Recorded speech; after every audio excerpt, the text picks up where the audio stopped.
Hi everybody, this is Tara Woodruff out of Holiday, Florida, and this is my day 7 video challenge.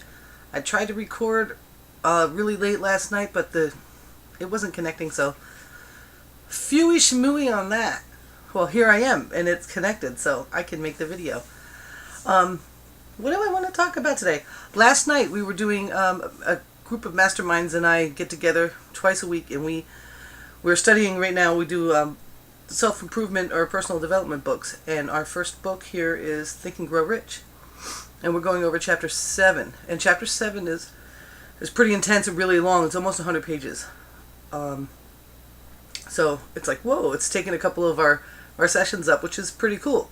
But the thing I wanted to focus on today is about being dressed to impress. A couple of my business partners and mentors, their first mentor used to have them make sure that they were fully groomed and fully ready, dressed to the nines no matter where they went all the time. And that was a really good place for them to start. And I've had that training as well. It's a really good place to start. But I want you to take a thought here. It's not so much about being perfectly groomed. It's about being comfortable enough with your appearance that you could approach anyone. Okay? So if you think that you're too sloppy going to the grocery store, and you might see somebody that would, you might have an experience or an interaction with somebody that either works there or in the store that you think is just amazing, and that you'd love to talk to them about this, but feel like, oh, there's a coffee stain on my shirt, or I'm wearing sweatpants with a hole in them, and I just got out of the garden. This happens to me a lot. I just got out of the garden and there's dirt under my toenails. If those kind of things are going to stop you from being confident enough to talk to somebody about your opportunity, then that's not how you should be leaving the house. And then at the second point, you might want to consider really thinking about what makes you confident. And is it really inside or is your outside appearance? I know in my last company, I was doing virtual parties, trying to introduce people, and I come as I am.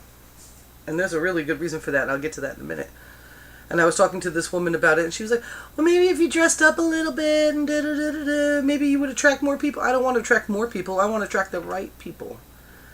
I grew up in East Hampton, New York. My hometown is Montauk, and I went to school at East Hampton High School.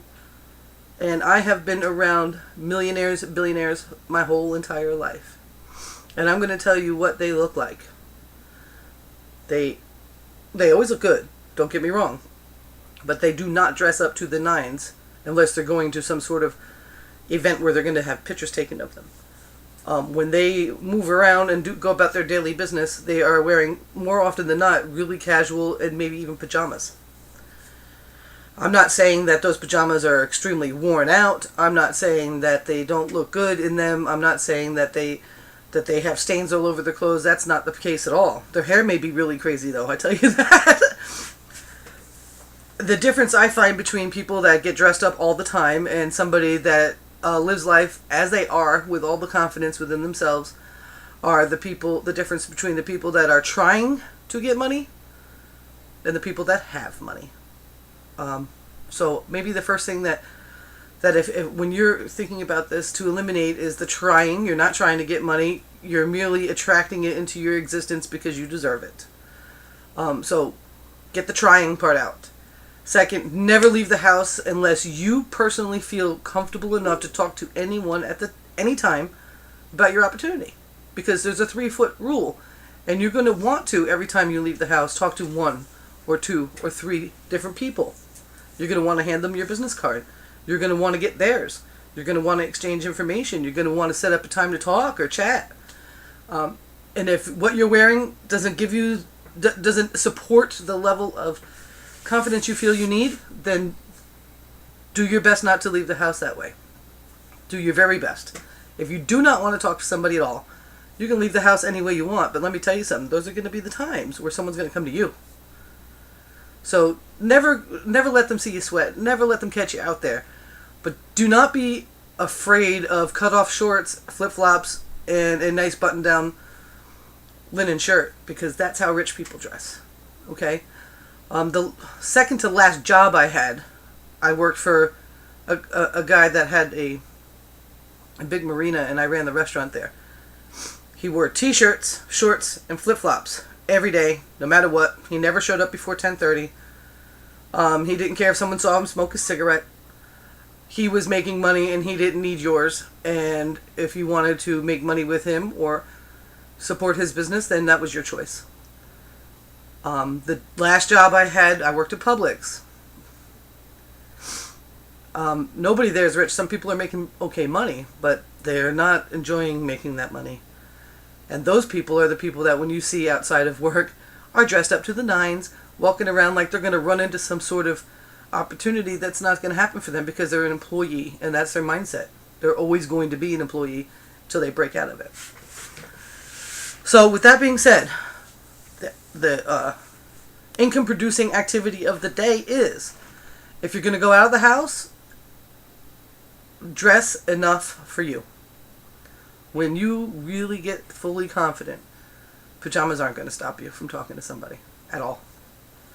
If what you need to do is have a little bit of makeup on and do your hair up a little bit and, put some business casual clothes on, that's excellent. Just try to be really authentic, guys. And if you're covering yourself up too much with an image that you think other people like, you're not being you. And frankly, it's kind of like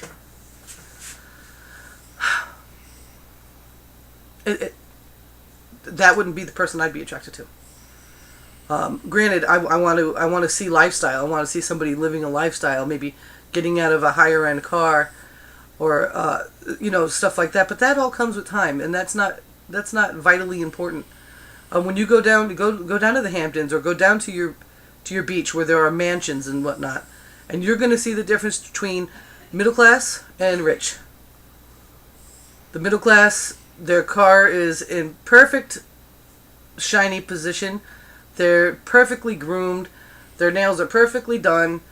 They have big old sunglasses with no scratches on them. Those are people trying, and they're not people that really have it, because actually they're spending money on invaluables. I would rather know that you're bringing in $50,000 a month and you spend $25,000 a year on personal development than on your clothes, because your clothes aren't going to make you any better at business. They're not going to help you attract any more than you already have. What's going to help you is your personal development. So develop your self-confidence. That's my story for the day. And I know I ain't perfect, and I'm not trying to be perfect. I'm trying to be me. Actually, I don't try. I am perfectly me. Ha! Da-da-da! So, there you go. That's my story. Day 7. Bye. I'm going to put this in the Helpful Entrepreneur series too, because I think it matters. And I'm also going to put it in Operation Freedom.